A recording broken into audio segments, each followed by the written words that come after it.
Բարև ձեզ, ես Լուսինե Մխիթարյանն եմ, երկար տարիներ զբաղվում եմ հայկական ասեղնագործությամբ, բազմաթիվ կարատեսակների եմ տիրապետում և այսօր ձեզ ուզում եմ պատմել Ուրֆայի ասեղնագործության մասին։ Հայկական ասեղնագործությունը բաժանվում է ասեղնագործական դպրոցների։ Այդ բաժանումը առաջի անգամ տվել է ազգագրագետ և արվեստագետ Սերիկ Դավթյանը և մինչև օրս այդ բաժանումը, այդ դասակարգումը արդիական է։ Դպրոցներից մեկը Կիլիկիայի հայկական ասեղնագործական դպրոցն է, որը ունի շատ յուրահատուկ կարատեսակներ։ Ամեն մի քաղաք կենտրոն, արհեստագործական կենտրոն Կիլիկիայի հայկական թագավորությունում ստեղծել է իրեն բնորոշ կարատեսակը։ Ուրֆան, գտնվելով այն թափին և Կիլիկիայի մոտ, ստեղծել է իր կարատեսակը։ Ուրֆան շատ հին քաղաք է և հիշատակվում է Ալեքսանդր Մակեդոնացու ժամանակներից ի վեր, այնտեղ եղել է հայկական թագավորություն և եթե ձեզ ծանոթ է քրիստոնեության պատմությունը, ապա Աբգար թագավորի մասին պատմությունը հաստատ կհիշեք, որ Աբգար թագավորը նամակ է ուղարկում Հիսուս Քրիստոսին, խնդրելով, որ իրեն բժշկի։ Ի պատասխան դրա Հիսուս Քրիստոսը գրում է, որ չի կարող ինքը ներկայանալ, բայց փոխարենը ուղարկում է մի դաստառակ, այսինքն մի անձեռոցիկ, որով իր դեմքին է հպում և ուղարկում է հայոց Աբգար թագավորին։ Այդ մասին կան հին վկայություններ։ Ասածս ինչ է, Ուրֆա քաղաքը կամ Եդեսիա քաղաքը ունի շատ հին պատմություն, հաստատ լսել եք Մատթեոս Ուրֆայեցի, Եդեսիայի ողբը և պատմությունը թողնելով մի կողմ, հիմա պատմենք նաև այս հարուստ կարատեսակի մասին։ Ամեն մի կարատեսակ ունի իր յուրահատկությունը, իր գունային և նախշային տարբերակները։ Եթե ուշադրություն դարձնեք Ուրֆայի նախշերին, ապա կտեսնեք, թե ինչքան իրենք ներդաշնակ են, գծերը կոր են, բուսական նախշեր են, գեղեցիկ անցումներ կան։ Ես բերել եմ գրքեր, որպեսզի ձեզ ցույց տամ հին գործերը, և դուք կտեսնեք, թե իրանք ինչքան գեղեցիկ են, շատ բարակ թափանցիկ կտորի վրա գործված են մետաքսե թելերով։ Ուշադրություն դարձրեք, թե ինչքան նուրբ աշխատանք է իրենից ներկայացնում, ինչքան գեղեցիկ են, մեկ գույնը փոխարինվում մեկ գույնի, սա իսկապես արվեստի գործ է և շատ գեղեցիկ է ինքը իր տեսակով։ Հայ բնակչությունը Եղեռնից մազապուրծ լինելով, նաև Ուրֆա քաղաքից գաղթել է Սիրիա և մեր սիրիահայերը, ովքեր որ այսօր վերաբնակվել են Հայաստանում, պահպանել են այդ կարատեսակը։ Հալեպում եղել է, Բեյրութում եղել է կենտրոն, որտեղ որ Ուրֆայի կարատեսակով ասեղնագործել են։ Ես ձեզ ցույց եմ տալիս մեկ նմուշ, որ գործել է տիկին Մադլենը, հիմա ինքը Հայաստանում չի, սա իր ձեռքի աշխատանքն է, տեսնում եք շատ բարակ մետաքսե կտորի վրա, մետաքսե թելերով ասեղնագործություն և յուրահատկությունը ոչ միայն գույների և նախշերի ձևն է, որ այսպես կրկնվում են նախշերը, այլ նաև նրանում է, տեսեք, որ սա բացարձակ նույն պատկերն ունի երկու կողմից։ Նորից շրջեմ, տեսեք, դարձ երես չունի, այսինքն բացարձակ նույնն է երկու կողմից այս կարատեսակը։ Ուրֆայի կարի առանձնահատկություններից են, բացի գունային ու նախշայինից, կտեսնենք, որ յուրահատուկ այսպիսի գծիկներով է լցված, և լեզվակներ կա, և ոսկեթելի կիրառություն կա։ Ինչ իրեր են պատրաստել հնում, հիմնականում գլխաշորեր, ծածկոցներ, մեր Հայաստանի թանգարաններում շատ կան իրեր, որոնք Ուրֆայի ասեղնագործությամբ են զարդարված, հիմնականում դրանք սրբիչներ, գլխաշորեր, ծածկոցներ են, եկեղեցական պարագաներ են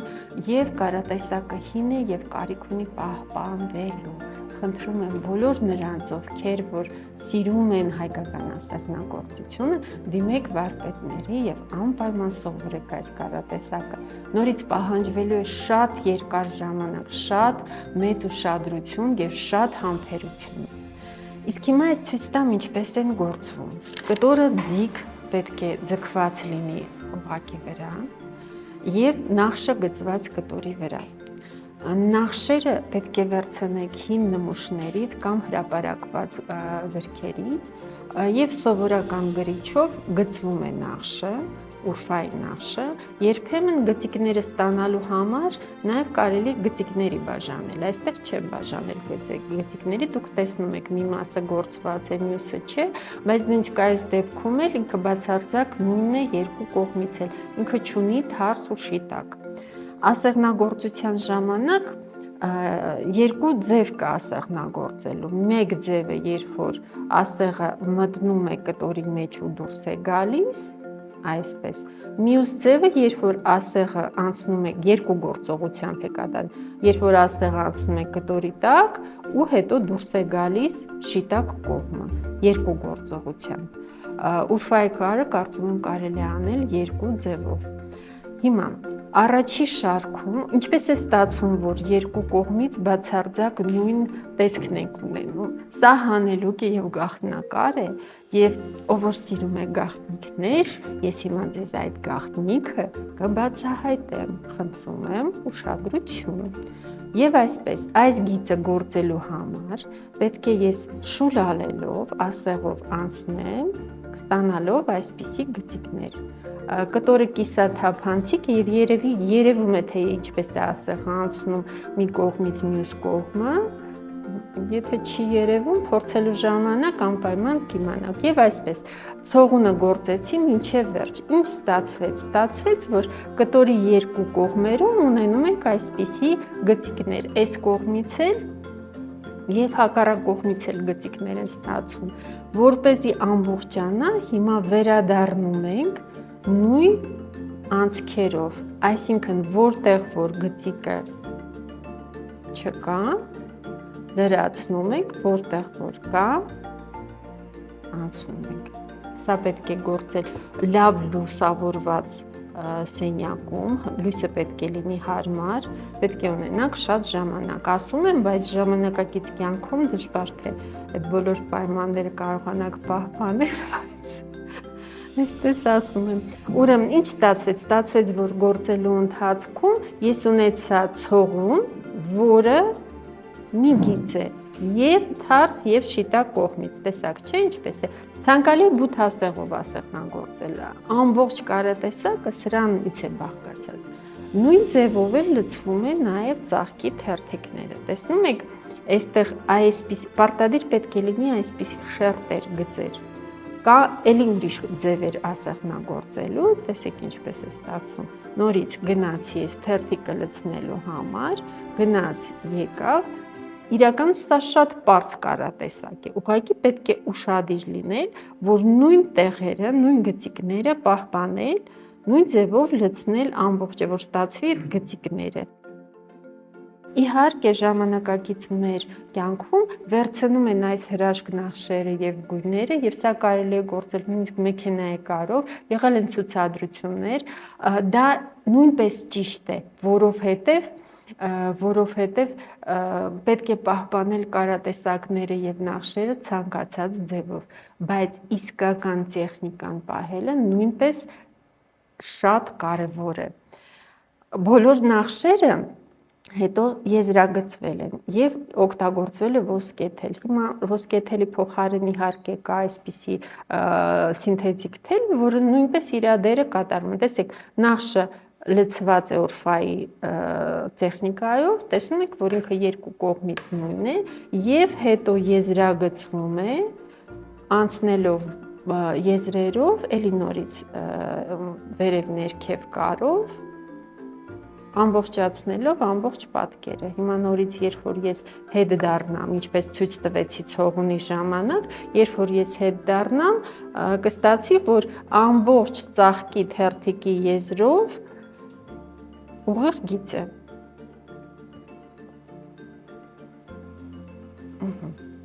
Մոտավորապես այսպես։ Այստեղ շատ կարևոր է ընտրել ճիշտ գույները, գույները պետք է լինեն ներդաշնակ, մեղմ եւ ծաղիկները նույնպես պետք է լինեն մեղմ եւ գեղեցիկ։ Բոլոր նրանց, ովքեր որ ցանկություն կունենան զբաղվելու այս կարատեսակով, մաղթում եմ շատ մեծ համբերություն, որովհետև մեկ գիծը ստանալու համար ոչ թե մեկ անգամ պետք է գնալ, այլ 2 անգամ գնում ես, հետո հետ դառնալուց կեսը լցնում ես։ Եվ ընդհանրապես հայկական ասեղնագործությունը այդպիսին է եղել, ինչքան հնարավոր է բարդ, ինչքան հնարավոր է մանր եւ ինչքան հնարավոր է գեղեցիկ։ Մարդիկ չեն ձգտել անել այսպես շատ արագ, շատ sense հեշտ ու թեթև ու շատ։ Մարդիկ ձգտել են անել այնքան նուրբ ու այնքան գեղեցիկ, որ ուրիշ ոչ ոք չկարողանա կրկնել իրենց արածը։ Մաղթում եմ բոլորին հաջողություն։